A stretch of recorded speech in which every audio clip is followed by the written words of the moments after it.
আসসালামু আলাইকুম, রুফার রান্নাঘরে আপনাদের সবাইকে স্বাগতম। চলে এলাম আবারও নতুন একটি রেসিপি নিয়ে। আমার আজকের রেসিপি হচ্ছে আচারের রেসিপি।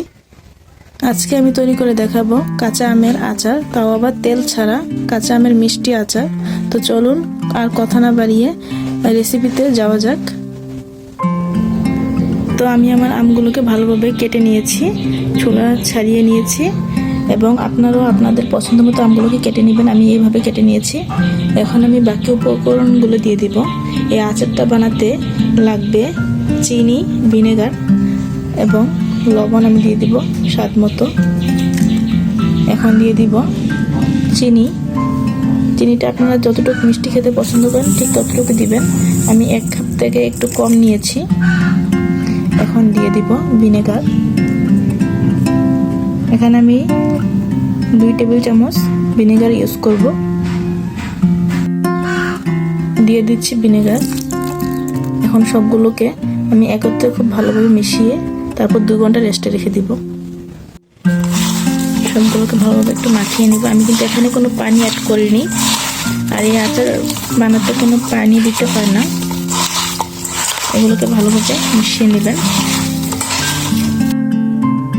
আমি চুলায় একটি প্যান বসিয়ে দিয়েছি। এখন দিয়ে দিব আমার সেই চিনি এবং ভিনেগার দিয়ে মিশিয়ে রাখা আম।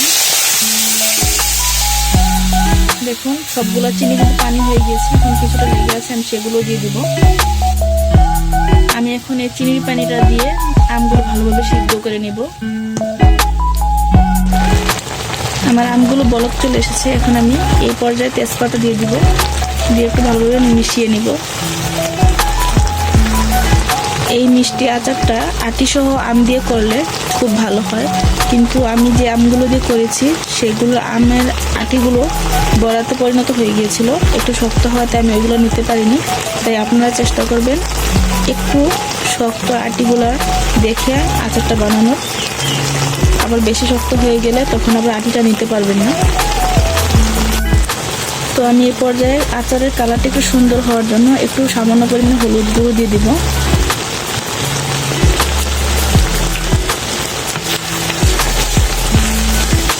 দেখুন আমার আচারের কালারটা কত সুন্দর হচ্ছে।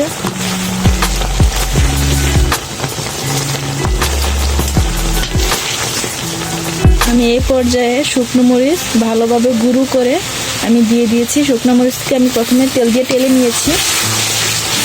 ঝালটা আপনারা আপনাদের ইচ্ছে মতো দিবেন। আমার আচারটা প্রায় হয়ে গিয়েছে। এখন আমি 5 ফোড়ন দিয়ে নামিয়ে নিব। দিয়ে দিচ্ছি 5 ফোড়ন। এখন এগুলোকে ভালোভাবে মিশিয়ে তারপর আমি এগুলোকে নামিয়ে নিব। এই হচ্ছে আমার আজকের রেসিপির ফাইনাল লুক। দেখুন মাশাআল্লাহ আমার আচারটা কতটা জুসি মনে হচ্ছে। আচারটা দেখতে যতটা সুন্দর, খেতে আলহামদুলিল্লাহ এর থেকে বেশি মজা। তো আশা করছি আমার আজকের এই রেসিপি আপনাদের কাছে সহজ এবং অনেক ভালো লেগেছে। ভালো লাগলে অবশ্যই একটা লাইক করে দিবেন এবং কমেন্ট করবেন। আমার আচারটা কেমন লেগেছে আপনাদের কাছে কমেন্ট করে জানাবেন। আর যারা যারা আমার চ্যানেলটি এখনও সাবস্ক্রাইব করেননি প্লিজ তারা আমার চ্যানেলটিকে সাবস্ক্রাইব করে দিবেন। আর যারা যারা চ্যানেলটি সাবস্ক্রাইব করেছেন তারা পাশে থাকা বেল বাটনটি অন করে দিবেন, যাতে করে আমি যতবার নিউ রেসিপি আপলোড করব আপনারা সাথে সাথে নোটিফিকেশন পেয়ে যেতে পারেন। সবাই ভালো থাকবেন, সুস্থ থাকবেন এবং আমার জন্য দোয়া করবেন। আর আমার চ্যানেলের পাশেই থাকবেন। আল্লাহ হাফেজ। আসসালামু আলাইকুম।